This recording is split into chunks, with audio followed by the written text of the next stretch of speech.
Hi hello good morning welcome to UKG Malayalam class പൂമ്പാറ്റ ബിയില് നമ്മൾ കുറെ കാലമായി പഠിച്ചുകൊണ്ടിരുന്ന വ്യഞ്ജനാക്ഷരങ്ങൾക്ക് ശേഷം ഒരു കവിതയൊക്കെ കേട്ടു.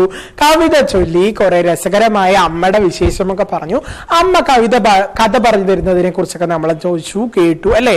അമ്മ പറഞ്ഞു തരുന്ന കഥകൾ മാത്രം മതിയോ? ഞാനും ഒരു കഥ പറയണ്ടേ? ഇന്ന് ഞാൻ നിങ്ങൾക്കൊരു കഥ പറയാൻ പോവുകയാണ്. ആ കഥ കേൾക്കാൻ നിങ്ങൾ തയ്യാറല്ലേ? ഇഷ്ടമല്ലേ ഞാൻ കഥ പറയുന്നത്? ഇഷ്ടമാണോ?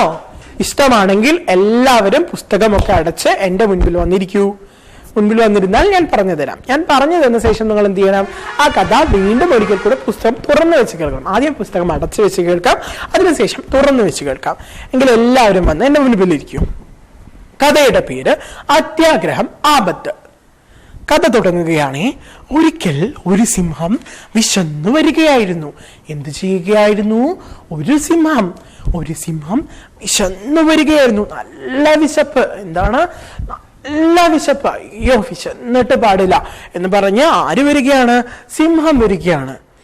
അപ്പോഴതാ ഒരു മുയൽ മരച്ചുവട്ടിൽ കിടന്നുറങ്ങുന്നു. അപ്പോഴാണ് ഒരു മുയൽ, ഒരു നല്ല മുയൽ, നല്ല തടിച്ചു കൊഴുത്ത ഒരു മുയൽ എവിടെ കിടന്നുറങ്ങുകയാണ്? മരത്തിന്റെ ചുവട്ടിൽ കിടന്നുറങ്ങുകയാണ്.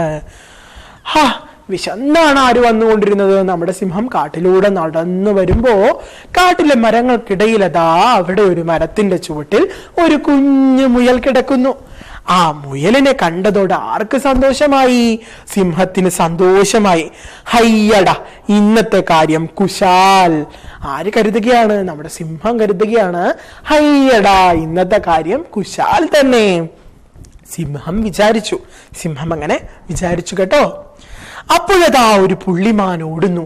അപ്പോഴാണ് കാണുന്നത് ഒരു പുള്ളിമാൻ അപ്പുറത്ത് കൂടെ ഓടുന്നു. നല്ല സുന്ദരനായ പുള്ളികളുള്ള ഓറഞ്ച് പോലുള്ള നിറമുള്ള മാൻ. ആ മാൻ എന്ത് ചെയ്യാണ്? എങ്ങനത്തെ മാനാണ്? പുള്ളിമാനാണ്. പുള്ളിമാൻ ഓടുകയാണ്. അത് കൊള്ളാമല്ലോ. ഇപ്പുറത്ത് മുയൽ, അപ്പുറത്ത് മാൻ. മുയലിനേക്കാൾ വലുത് മാനല്ലേ? ആണ്. മുയലിനേക്കാൾ വലുതാരാണ്? മാനാണ്. ആദ്യം മാനിനെ പിടികൊടുത്തിട്ട് ഉറങ്ങുന്ന മുയലിനെ പിടിക്കാം എന്ത് കരുതി നമ്മുടെ സിംഹം? വലിയ ആൾ ഈ മാനല്ലേ, അതുകൊണ്ട് തന്നെ എന്ത് ചെയ്യാം? മുയൽ ഇവിടെ കിടന്നുറങ്ങുകയല്ലേ, അവൻ അവിടെ ഉറങ്ങട്ടെ. ഞാൻ ആദ്യം പോയി, എന്തായാലും നല്ല വിശപ്പല്ലേ, ആദ്യം പോയി ആ മാനിനെ പിടികൂടട്ടെ. എന്നിട്ട് മാനിനെ കടിച്ചു തിന്ന ശേഷം ഞാൻ ഈ മുയലിനെ പിടിച്ചു തിന്നും എന്ന് ആര് കരുതി? നമ്മുടെ സിംഹം കരുതി. ആദ്യം മാനിനെ പിടികൂടി തിന്നിട്ട് പിന്നീട് ഉറങ്ങുന്ന മുയലിനെ പിടിക്കാം. ഇന്നൊരു നല്ല ദിവസം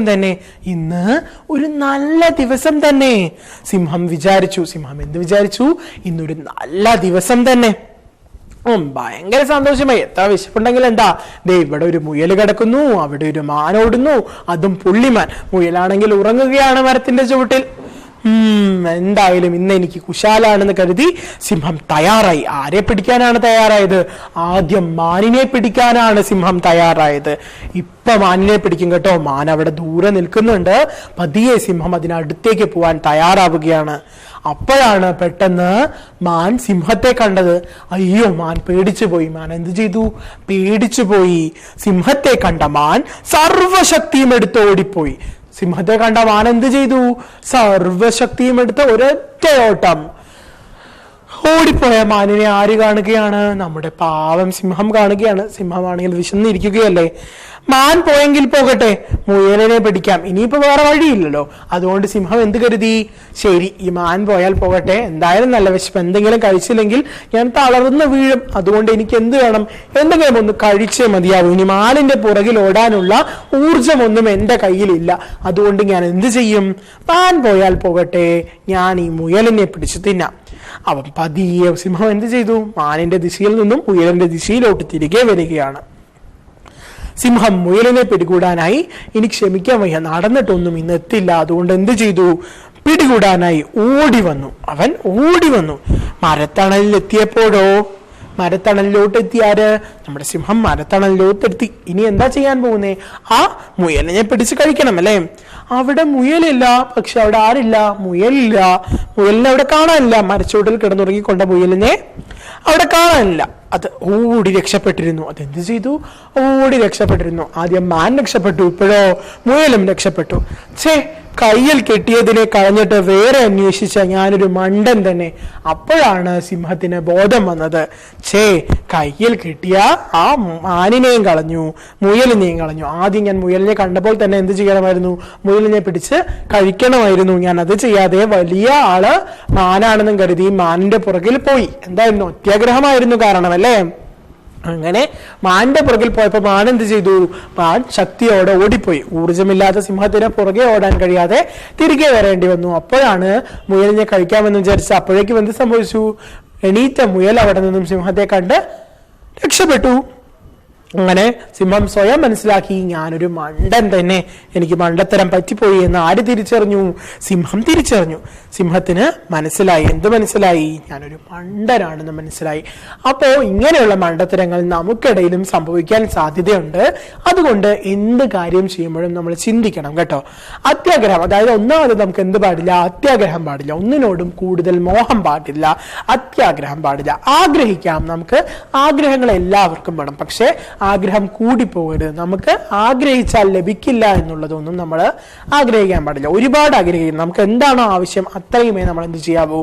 ആഗ്രഹിക്കാവൂ. ഒരുപാട് ആഗ്രഹിച്ചാൽ ഇതുപോലെ സംഭവിക്കും. അതായത് നമുക്ക് കിട്ടുന്ന ചെറിയ കാര്യങ്ങളെ ഒരുപാട് ആഗ്രഹിക്കരുത് എന്നല്ല. നല്ല മാർക്ക് വാങ്ങണമെന്ന് നമുക്ക് ആഗ്രഹിക്കാം, അത് നമുക്ക് ഒരുപാട് ആഗ്രഹിക്കാം. പക്ഷേ അപ്പുറത്തിരിക്കുന്ന പയ്യനേക്കാൾ കൂടുതൽ വാങ്ങണം എന്ന് ആഗ്രഹിക്കുന്നത് എന്താണ്? ക്ലാസ്സിലെ ഏറ്റവും നല്ല പയ്യനേക്കാൾ വാങ്ങിക്കണമെന്ന് ആഗ്രഹിക്കുന്നത് ഒരു തരത്തിൽ അത്യാഗ്രഹമാണ്. പക്ഷെ അതുകൊണ്ട് നമുക്ക് വലിയ ദോഷം ഉണ്ടാവില്ല. എങ്കിലും നമ്മൾ അത് മാത്രം ആഗ്രഹിച്ച് പഠിച്ചിട്ട് അവസാനം നമുക്കത് കിട്ടാതായാൽ നമുക്ക് സങ്കടം തോന്നും. അതിൽ അവിടെയും ഒരു ദൂഷ്യവശമുണ്ട്. പക്ഷെ നമ്മൾ എന്താണ് ഉൾക്കൊണ്ട് പഠിക്കുകയാണെങ്കിൽ പ്രശ്നമില്ല. എനിക്കിനി അവനേക്കാൾ ഉയരാൻ പറ്റിയില്ലെങ്കിലും അവനോളമെങ്കിലും എത്തിയാൽ മതി എന്ന് കരുതിയാണ് നമ്മൾ പഠിക്കുന്നതെങ്കിൽ നമുക്ക് സങ്കടം തോന്നില്ല. അവൻ വീണ്ടും ജയിച്ചാലും നമ്മൾ എന്ത് കരുതും? കുഴപ്പമില്ല, ഞാൻ അവന്റെ അടുത്തെങ്കിലും എത്തിയല്ലോ, അടുത്തതിൽ നമുക്ക് പിടിക്കാം എന്ന് തോന്നും.